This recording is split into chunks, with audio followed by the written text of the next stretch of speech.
Here is what the muffins look like in the cookbook I'm supposed to be making. This is the cookbook. These are the muffins. These are the muffins that I made. Clearly identical. It's like one of those Pinterest fails, you know? I could have told you I didn't do much this weekend or I baked this weekend when clearly I made mistake muffins. You are here to learn why your life is interesting.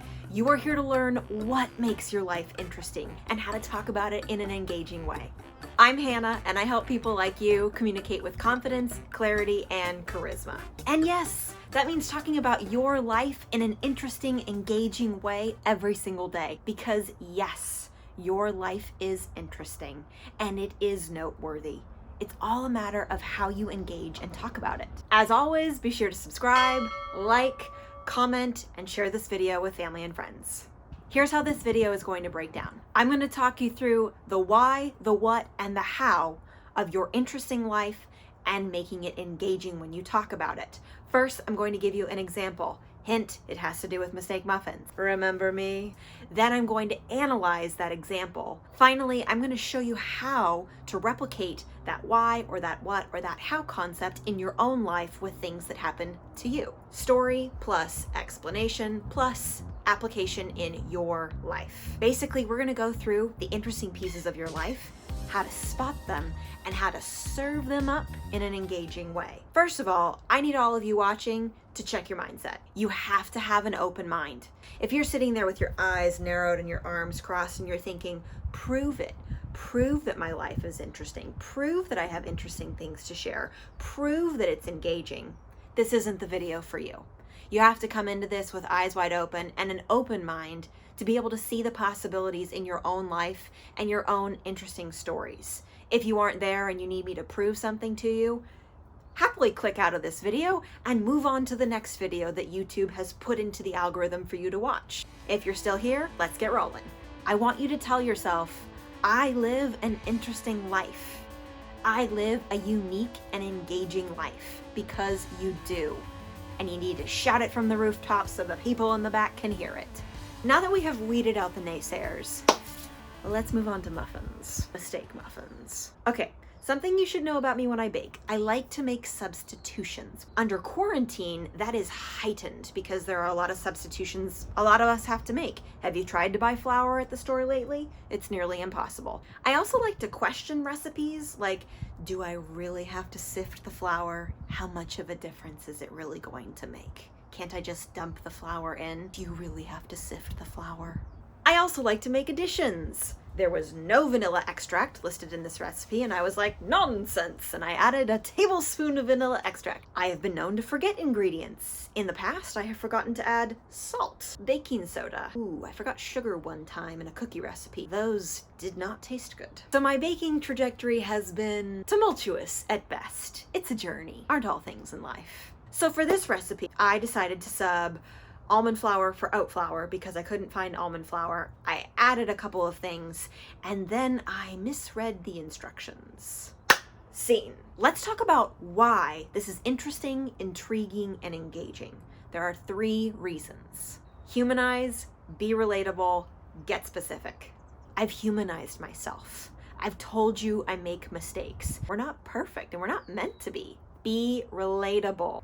Talk about things that happen that are relatable to other people. Share information that you know the person talking to you connects with and understands. I have gotten specific.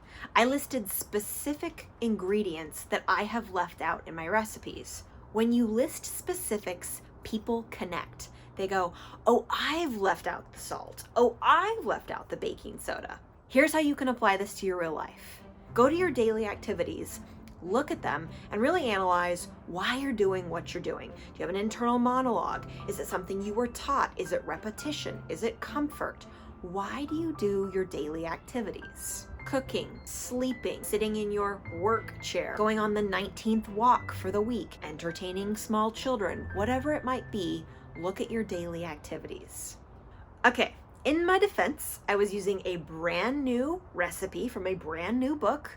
I know my track record isn't awesome, but my track record is even less awesome when it comes to brand new recipes and brand new cookbooks. So please give me that caveat. I try to focus very, very hard on new recipes because I know I'm prone to mistakes. I got to the part in the recipe where it said that you needed to grate a carrot and grate a Granny Smith apple.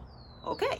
I got out the peeler and I began to peel the carrot in long, lanky, slimy strips. Also started to think like, man, these muffins are really time intensive. Muffins usually don't take a lot of time to prepare, but these ones were taking a fair amount of time. And I was like, I don't know if I'm gonna repeat making these again. On top of that, I didn't understand how I was supposed to take all the long, stringy, slimy peelings, shove them into a cup. So I used every baker's trick and I eyeballed it and threw the peelings of the carrots and the apple into the wet mixture. Let's talk about what specifically makes this interesting and engaging. This story is a train wreck. You cannot look away, and you know you should. You know something is coming. You all know I have made a fundamental mistake, and you are waiting for me to realize it. I've sent this muffin mistake madness train straight down the tracks, downhill without any brakes. Here is how to apply this to your real life. Look at your daily activities, and I want you to categorize them. Look at what went as planned, went better than planned, and did not go as planned. Were you brushing your teeth one morning while simultaneously unloading the washing machine to throw it in the drying machine and bleh, your toothpaste came out all over your newly washed clothes? Toothpaste is the worst. I never do activities while I'm brushing my teeth because that happens. Did you go to the grocery store and get every item on your list and then some? Better than planned. How was your Spotify playlist today? Did the algorithm kill it? Or were you just consistently hitting the skip button? Are you thinking about giving yourself a haircut? Aren't we all? How do you think about giving yourself a haircut? Are you looking in the drawer in the kitchen thinking, those scissors seem pretty sharp? Because I will bet you, actually, I know for a fact, there is a spectrum of people. There are some people way over here that are like, no way, Jose, I am not getting my hair cut until all the salons and barbershops open back up again and I can go in, all the way to the other side. Or people are grabbing bowls out of their kitchen, sticking them on their heads and just snipping away with their kids' Crayola scissors. Where do you fall on that spectrum? How do you think about it? That's what makes it interesting. I want you to shine the light and the dark on your daily activities. What stands out? What stands out is interesting. That is where interesting lives. Now, after combining the wet ingredients with the dry ingredients for my muffins, I noticed the dough, the batter was really tough. I don't know what's going on, but I read the book and I was like, yeah, this is combine time.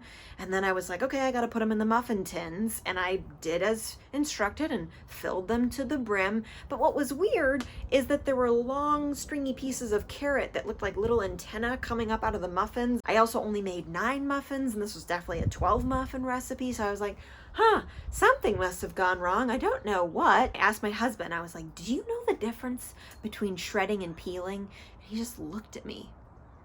And I was like, oh my gosh. The recipe said neither. The recipe said to grate the carrots and grate the Granny Smith apple. It would also get rid of the antenna that I was seeing. Oh, I had a good laugh. I had peeled. I had not grated the main ingredients to make them nutritious, delicious muffins. Let's talk about how specifically I have made this interesting, intriguing, and engaging. You know the old adage, play to your strengths? The same thing applies here. Play to your commonalities. I mentioned in the beginning, I do this often. I substitute, I add, I take away, and I have a tendency sometimes to not read correctly. Play to your commonalities. Take a look at your life and your daily activities and where you do things similarly. Are you kind of a half-ass flosser and you know you should floss a little bit longer? Are you also kind of like a half-ass dishwasher before you put things in the dishwasher because why bother? The dishwasher will do all the work. Those are similar. Use self-deprecating humor. Some of the best humor is when we make fun of ourselves and we're able to laugh about it too. Here is how to apply it. So we've taken your daily activities, we've shined the light, we've shined the dark, found what stands out, which is interesting. Now we need to package up the interesting tidbits in an engaging way. Are there common threads in your life that connect to what you do on a daily basis?